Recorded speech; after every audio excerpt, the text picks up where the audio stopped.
அனைவருக்குமே வணக்கம். சற்று முன் கிடைத்திருக்கக்கூடிய ஒரு மிக மிக முக்கியமான ஒரு செய்தி ஒன்று வெளியாகியுள்ளது.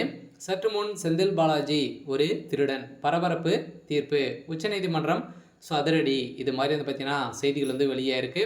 இப்போ தமிழகத்தில் வந்து பார்த்தீங்கன்னா ஒரு மிகப்பெரிய சம்பவம் வந்து நடைபெறுறது இல்லையா? வந்து பார்த்தீங்கன்னா இந்திய வரலாற்றிலேயே முதல் முறையாக முதல் நாடாக வந்து பார்த்தீங்கன்னா தமிழ்நாடு வந்து தமிழ்நாட்டில் டாஸ்மார்க் உடைய தலைமையகத்திலும் டாஸ்மார்க் உடைய ஆலைகளிலும் பார்த்தீங்கன்னா நடந்த ரெய்டின் அடிப்படையில் தான் இப்போ அதிரடியாக செந்தில் பாலாஜி அவர்கள் தான் இதற்கு அமைச்சராக இருக்கார். செந்தில் பாலாஜி அவர்கள் வந்து இது வரைக்குமே 5 வருட காலத்தில் பார்த்தீங்கன்னா 50,000 கோடிக்கு மேலே மெகா ஊழல் நடந்திருக்கு. அவர் வந்ததுலேருந்தே பார்த்தீங்கன்னா இப்போ டாஸ்மார்க்கில் குறைந்தபட்சமே 1000 கோடிக்கு மேலே மெகா ஊழல் நடந்து உள்ளது அப்படின்ற மாதிரி அமலாக்கத்துறை பகீர் அறிக்கையை ஒன்று வெளியிட்டிருக்கு. இதன் அடிப்படையில் தான் செந்தில் பாலாஜி அவர்கள் வந்து சிறையில் அடைக்கப்பட்டிருக்காரு.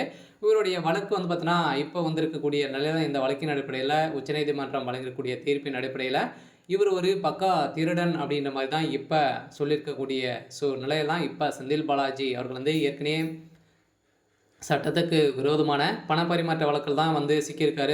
ஏற்கனவே வந்து பார்த்தீங்கன்னா அதிமுக ஆட்சி காலத்திலிருந்து அவர் வந்து மெகா ஊழல் செய்துட்டு தான் இப்போ திமுகவை ஏற்கனவே படும் கொடி கொடியான கொள்ளடிக்கக்கூடிய ஒரு ஆட்சியாக பார்க்கப்பட்டு இருந்தாலுமே இப்போ செந்தில் பாலாஜி அவர்கள் வந்து இப்போ வந்து இணைந்து இவர் வந்து அமைச்சராக பொறுப்பேற்று வந்து மெகா ஊழல் வந்து செந்தில் பாலாஜி அவர்கள் வந்து செய்திருக்காரு.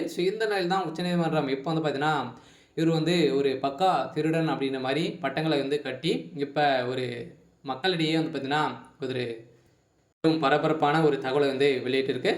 இப்போ வந்து பார்த்தீங்கன்னா அதிரடியாக செந்தில் பாலாஜி அவர்கள் வந்து சட்டத்துக்கு விரோதமான பண பரிமாற்ற வழக்கிலும் சிக்கி ஒரு ஏற்கனவே 1.5 வருட காலமாகவே புழல் சிறையில் இருந்திருந்த நிலையில் மீண்டும் டாஸ்மார்க் உடைய தலைமையகத்தில் அவருடைய இடங்களில் ஒரு 10க்கும் மேற்பட்ட அவருடைய நண்பர்களுடைய வீட்டிலும் பார்த்தீங்கன்னா ரைடுகள் நடந்தது. அதே மாதிரி திமுக சேர்ந்த எம்பி ஜெகத் ரக்சன் அவர்கள் வந்து பார்த்தீங்கன்னா ஒரு திமுகவுடைய பெரிய பினாமியாக இருக்காரு. அவர் வந்து திமுகவுக்கே ஸ்பான்சர் பண்ணக்கூடிய அளவிற்கு ஒரு முக்கிய புள்ளியாக தான் அவர் வந்து இருக்கார். இதன் அடிப்படையில் இருவருக்கும் சம்மந்தப்பட்ட இடங்களும் ரைடுகள் நடந்தது. இந்த ரைடின் அடிப்படையில் தான் இது வரைக்குமே குறைந்தபட்சம் 1000 கோடிக்கு மேலே முறைகேடு வந்து நடந்து உள்ளதாக தெரிய வந்துள்ள இருக்கக்கூடிய நிலையில் தான் இப்போ பல்வேறு தனியார் நிறுவனங்களிலும் முறைகேடுகள் வந்து ஈடுபட்டிருக்க நிலையில் தான் இப்போ அமலாக்கத்துறை வந்து களத்தில் இறங்கி அவருக்கு ஏற்பட்ட 7 இடங்களிலும் அமலாக்கத்துறை அதிகாரிகள் சோதனை நடத்தினர். இந்த சோதனையில் ஏராளமான சாவணங்கள் மற்றும் பெரும்பாலான ரொக்கம் பணங்களும் மூட்டையாக சிக்கிய சம்பவத்தின் அடிப்படையில் தான் இப்போ செந்தில் பாலாஜி அவர்கள் வந்து அவருடைய குணங்களை வந்து வெளிச்சம் போட்டு காட்டக்கூடிய அளவுக்கு தான் இப்போ அமலாக்கத்துறையும் பாஜகவுடைய தமிழகத்துடைய பாஜகவுடைய தலைவர் அண்ணாமலை அவர்கள் வந்து பார்த்தீங்கன்னா இப்போ அதிரடியாக ஏற்கனவே சொல்லி வந்துருந்த நிலையில் தான் இப்போ வசமாக சிக்கியிருக்காரு. இப்போ திடீர்னு வந்து பார்த்தீங்கன்னா இதில் முதல்வர் ஸ்டாலின் அவர்களும் சிக்கியிருக்காரு. திமுகவுடைய தலைமையகத்துக்கு ஒரு மிகப்பெரிய ஒரு கேள்விக்குறியாகவே மாறி இருக்கு. அதாவது திமுகவுடைய அரசு சட்ட ஒழுங்கை வந்து மீறி நடந்துட்டு இருக்கு அப்படின்ற மாதிரி தான் நிறைய புகார்கள் வந்திருக்கக்கூடிய நிலையில் திமுகவுடைய ஆட்சிக்கு ஒரு கேள்விக்குறி வந்திருக்கு. இருந்தாலும் என்ன நடக்க போகுது அப்படின்றத வெயிட் பண்ணி பார்க்கலாம்.